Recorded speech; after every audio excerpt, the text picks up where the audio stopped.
Hi guys, this is Dr. Allen. Welcome to my channel here. Today I'd like to discuss with you about intellectual property, or known as IP, assets in your practice. And this is an area where most accountants and CPAs or brokers, if you are appraising your practice, miss out because it's never classified on the balance sheets. Yet the IP assets is an important aspect of any healthcare practice, and that needs to be classified so we can actually increase the valuation of your business. Now, in my recent book, Value Engineering 10x Strategies to 10x the Value of Your Clinic and Dominate the Market, I have dedicated a section called Documented and Protected, where I actually talk about the various assets that are classified as IP that is important to be recognized on a balance sheet, but it's not just about improving the valuation of a business. When you have good set of documentations of systems and processes in your practice, what happens is that as the manager, as the owner of the practice, you're able to identify the bottlenecks and redundancies or repetitive work that is being duplicated in your practice. And usually those are the source of additional costs and overheads. And by identifying these, you can eliminate them and obviously reduce your cost and increase your profit. So it has both a short-term and a long-term benefit to practice owners when you document everything very well. So what am I talking about documentation? Well, for one thing, when we help clients, we help them figure out the workflows for every aspect of their business, whether it's marketing, new patient acquisition, different departments. If it's a dentistry practice, it would be mostly, dividing it up, let's say, to general dentistry, oral surgery, endodontist, endodontic department, let's say oral surgery, and so forth.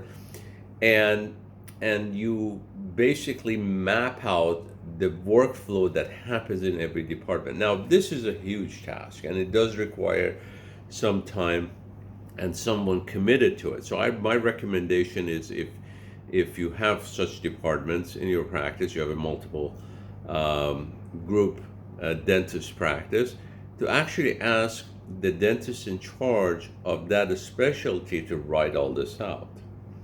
It would also be very beneficial that you allocate some time to that workflow process.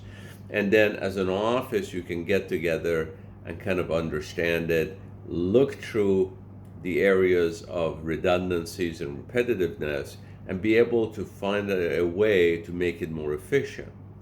Now, once you have that, then you compile it into a formal document, which is used as the operation or the workflow of your practice, okay? And that becomes one of many IP assets in your practice.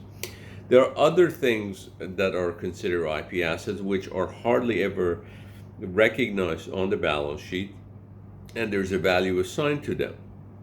And some of that could be your website, because both time and money has gone into it. How long the website has been established, that's important.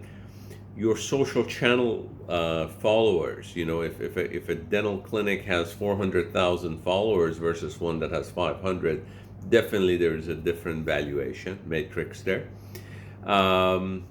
Because again, both time and money has been spent in creating that, captive audience. Other IP assets and so forth could be your training modules, or your training programs that you may have for your staff. You may actually hire outsourced companies to come in and do some of these training. all of your documentation material, those are part of your IP assets. Your handbook of operation, your employee manuals, those are all part of your IP assets. Um, it could be that you have a certain know-how in providing a certain level of service or certain level of marketing or a business management expertise. That is considered IP asset. So it's important to recognize this, and this I hardly see being recognized in healthcare practices. Again, my name is Dr. Allen. Thank you for landing on my page. If I can be of an assistance, I'll be happy to help you. We run a healthcare consulting and advisory group. Most of our clients are dentists, but we do have some medical doctors as well, or clinic owners. And if you see value in this video, I appreciate it if you can hit the like button and share it. Thank you so much. Take care, and we'll see you in the next session.